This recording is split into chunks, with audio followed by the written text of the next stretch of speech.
ایسی لڑکیوں کو ہراسمنٹ کا ذمہ دار ٹھہرانا چاہیے. شی واز رائٹلی رپورٹڈ کہ وہ فلائنگ کسز کر رہی تھی وہاں.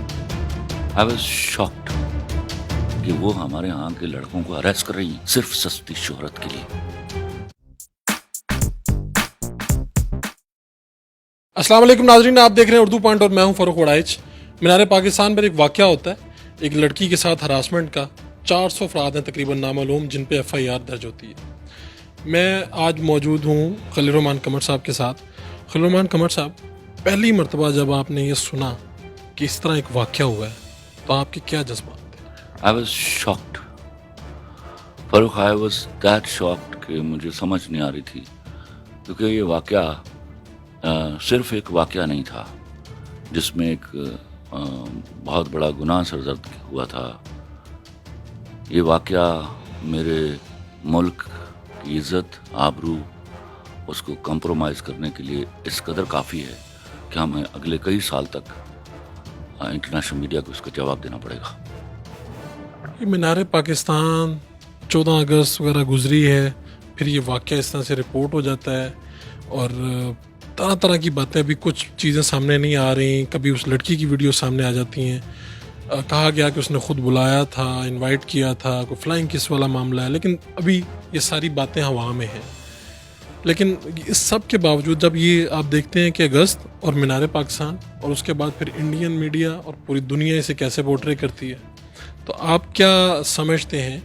ایک تو اس واقعے کے اوپر ایک آپ خود ایک باپ ہیں اور ایک رائٹر ہیں جو راہ دکھاتا ہے لوگوں کو، کیا سمجھتے ہیں اس پہ؟ میں آپ کو بتاؤں فاروق، جتنی رپورٹس آئی ہیں اس کے بعد ابھی بھی مجھے، جب میں انٹرویو کے لیے بیٹھا ہوا تھا، مجھے 2-4 پوسٹ آئی ہیں جو ملک سے باہر سے آئی ہیں.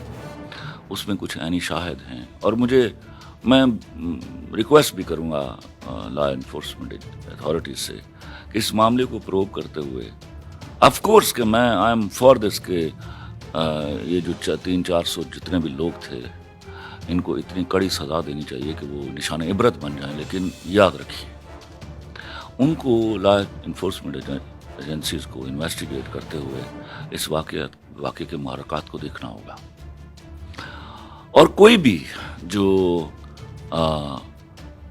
اس واقعے کی کسی بھی طرح اس لڑکی کی کلیتاً حمایت کر رہا ہے، اس سے یہ سوال کرنا ہوگا کہ کیا وہ اپنی بہن اور بیٹی کو ایسے کسی کام کے لیے مینار پاکستان بھیجیں گے 7-8 لونڈوں کے ساتھ. اور وہ شی واز رائٹلی رپورٹڈ کہ وہ فلائنگ کسز کر رہی تھی وہاں.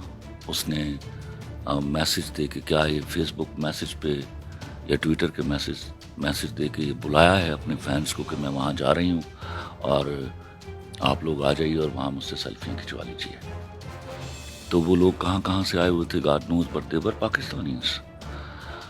تو وہاں پہنچے ہیں اور اس کے ہوتے ہوئے وہ اپنے ساتھ جو لڑکے تھے ان کو حق بھی کر رہی تھی، وہ ان کے گالوں پر ہاتھ بھی پھیر رہے تھے. دس آل واز ہیپننگ. میں پوچھنا یہ چاہتا ہوں، کیا ہراسمنٹ یہی ہے کہ مرد جو ہے وہ اس کو آوازیں کسے گا یا چھیڑے گا؟ کیا یہ ہراسمنٹ نہیں from the side of the girl کہ she is inviting to so many of the boys, although that is the biggest crime these 400 people have done. But اب اس بات پر بڑا غور کرنا ہوگا کہ ہمیں ہراسمنٹ کو صرف مرد کے حوالے سے کیوں دیکھنا ہے.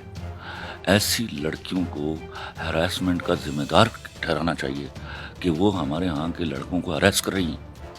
And they should not be allowed this way کہ وہ اتنا مادر پدر آزادانہ طریقے سے میرے ہاں کی لڑکی کو رسوا کریں صرف سستی شہرت کے لیے. میں نے اس کی ٹک ٹاکس بھی دیکھی ہیں، اس کی ویڈیوز بھی دیکھی ہیں. I am so sorry. میں قطعی چاہتا ہوں کہ میرے ہاں کی لڑکی اتنا آزاد پھرے، لیکن کوئی تمیز ایٹیکیٹس مردوں کے لیے بھی اور عورتوں کے لیے بھی، دونوں کے لیے لازم ہے.